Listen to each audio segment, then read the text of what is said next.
वर्ष में उन्होंने पूरी दुनिया में परचम लहराया था। मैं ऐसे अपने माननीय डॉक्टर जितेंद्र सिंह जी को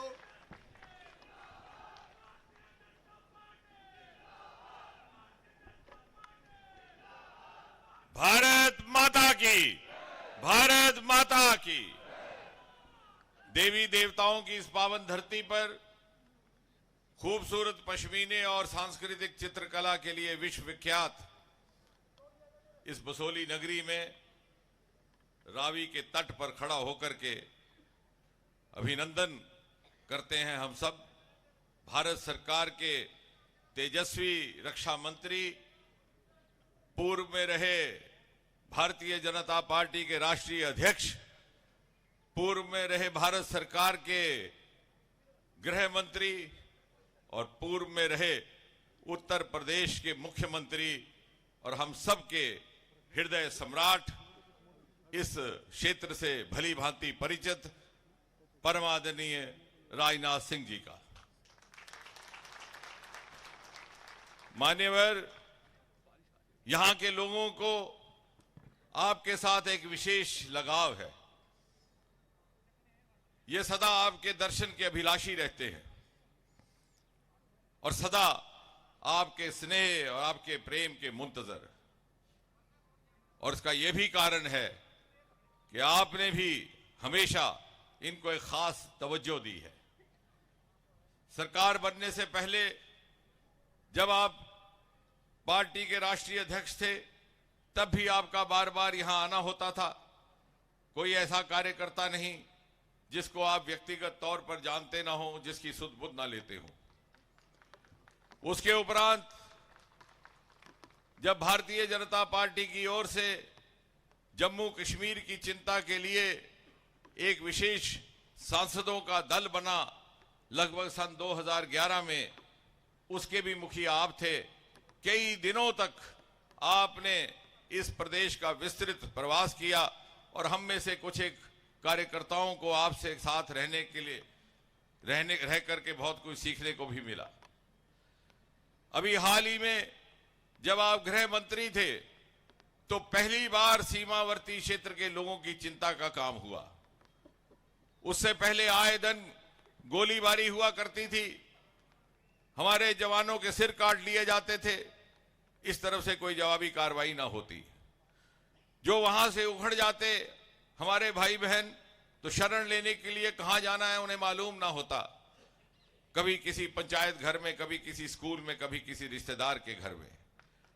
आपने गृह मंत्री के रूप में प्रत्येक घर में फैमिली बंकर बनाए। मुझे याद है जब बंकर बनाने का प्रस्ताव आपके आगे रखा गया तो आरंभ में कम्युनिटी बंपर थे, लेकिन जब वहां के लोगों ने आग्रह किया कि नहीं, हर परिवार के लिए हो, तो आपने एक विशेष उसमें हस्तक्षेप करके विशेष एलोकेशन दे करके प्रत्येक परिवार के लिए एक आला किस्म के फैमिली बंकर बनाए। साथ ही साथ यह शिकायत आया करती थी कि सीमावर्ती क्षेत्र में रहने वाले युवाओं को इंटरनेट की फैसिलिटी नहीं, क्योंकि टावर नहीं है, तो आपने वो टावर भी बनवाए। जीरो लाइन सीमावर्ती तक अंतर्राष्ट्रीय बॉर्डर पर आपने सड़कें बनवाई और 4% आरक्षण जो एलओसी के बच्चों को मिलता था, अंतर्राष्ट्रीय बॉर्डर पर नहीं मिलता था, वो भी आपके गृह मंत्री के रूप में हुआ। नई 4-4, 5-5 बटालियंस स्थापित करने का काम, जिसमें महिला बटालियन भी साफ थी, आपके द्वारा ही गृह मंत्री के रूप में आदेश जारी हुआ। और उसके बाद जब से आप रक्षा मंत्री हैं, ना कोई वहां से गोलीबारी हो रही है पाकिस्तान से, ना ही कोई छेड़छाड़। ठीक कहा है कि उस मुल्क की सरहद को कोई छू नहीं सकता जिस मुल्क की सरहद की निगहबान है राजनाथ सिंह। मान्यवर, ये इलाका कई वर्षों तक कांग्रेस राज में पिछड़ा रहा, लेकिन यहां के लोग बड़े मजबूत हैं। ये सदा राष्ट्रवाद और देश भक्ति का झंडा उठाए रखे। और एक जमाने में पंडित प्रेमनाथ डोगरा और श्यामा प्रसाद मुखर्जी की मुहिम का एक बहुत मजबूत गढ़ भी यही इलाका रहा।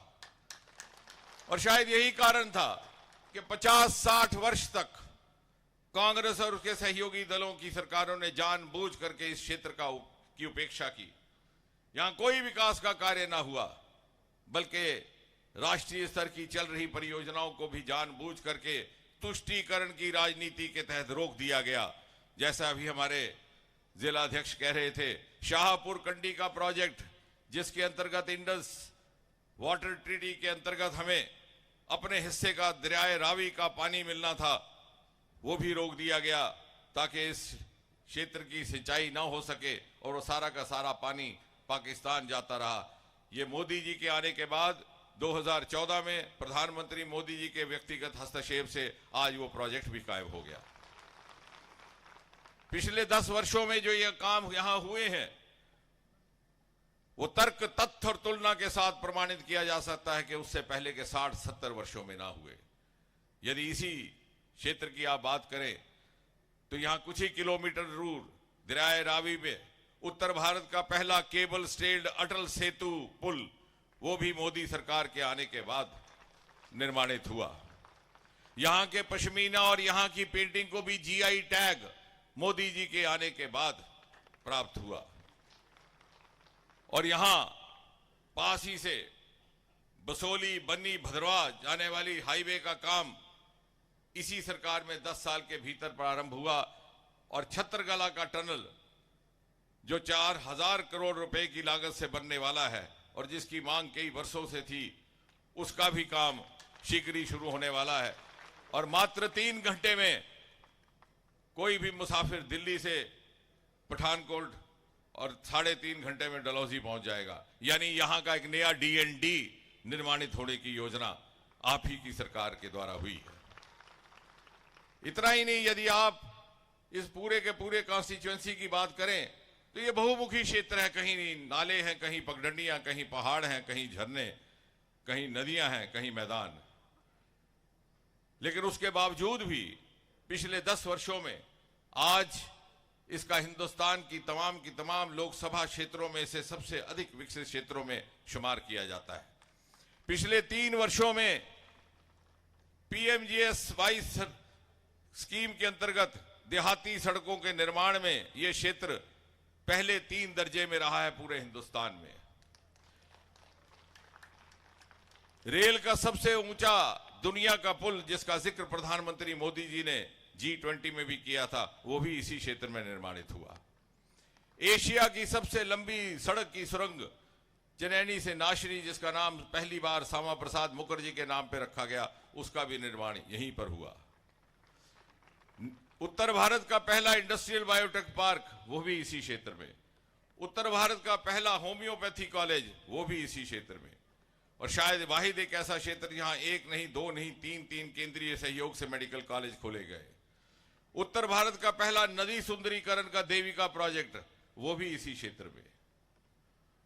और बैंगनी क्रांति, पर्पल रेवोल्यूशन, जिसने देश को लेवेंडर स्टार्टअप का नया आयाम दिया, जिसकी झलक हमने 26 जनवरी को कर्तव्य पथ पर देखी, वो भी इसी क्षेत्र से जन्मा हुआ, भद्रवाह से, जहां पिछली बार आपकी एक सभा भी हुई थी। और ये सब कार्य पिछले 10 वर्षों में हुए, क्योंकि मोदी जी के नेतृत्व में इस सरकार ने यह संकल्प किया था कि जो जो क्षेत्र पिछली सरकारों की उपेक्षा के शिकार रहे, उन्हें विकसित कर करके बराबर के दर्जे में लाना है। अब चूंकि चुनाव का माहौल है और कांग्रेस और उसके सहयोग के पास कोई मुद्दा नहीं, तो आए दिन एक नया शगुफा उड़ाते हैं। सुबह उड़ता है, शाम तक वो खुद ब खुद ठंडा हो जाता है। अब 2-1 दिन से ये कहा गया, क्योंकि आपने गृह मंत्री के रूप में जितनी चिंता विस्थापित समाज की है माननीय राजनाथ सिंह जी, इतनी पहले ना हुई थी। चाहे वो पाकिस्तान अधिकृत जम्मू कश्मीर से आए हुए विस्थापित थे, चाहे वो पाकिस्तान के शरणार्थी थे, चाहे वो कश्मीरी पंडित विस्थापित थे। और 2-1 दिन से ये शगुफा उड़ा कि मोदी सरकार तो अब उनकी जमीनें ही ले जाएगी। और शगुफा उड़ाने वाले कौन महानुभाव, जिन्होंने गरीबों की जमीनें हड़पी हुई हैं, अभी तक केस चल रहे हैं। मैं माननीय रक्षा मंत्री जी को साक्षी मान करके ये बात कहना चाह रहा हूं कि 254C सेक्शन, जिसको लेकर के ये अफवाहें उड़ा जा रही हैं, उसमें कोई तथ्य नहीं है। कोई भी ऐसा निर्णय मोदी सरकार के होते नहीं लिया जाएगा जिससे किसी भी वर्ग के हित को नुकसान पहुंचता हो।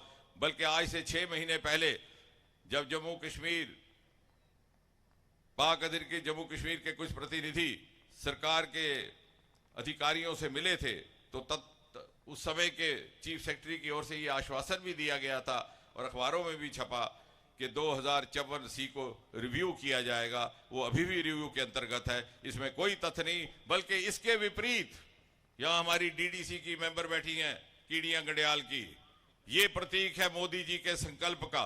मात्र 2000 आबादी है उस क्षेत्र की, जिसमें से 1000 आबादी है पाक अधिकृत जम्मू कश्मीर के आए हुए लोगों की। 70 साल से उनकी मांग थी कि वहां एक पुल निर्माणित हो, क्योंकि एक विडंबना थी, जम्मू कश्मीर से पंजाब होकर के कीड़ियां गडियाल जाना पड़ता था। 70 साल तक कांग्रेस की सरकारों ने उस पुल के निर्माण की कल्पना नहीं की, क्योंकि उनको लगता था कि 2000 की पंचायतों के लिए इतना महंगा पुल उनके वोट बैंक में के अंतर्गत उस राजनीति में शामिल नहीं था।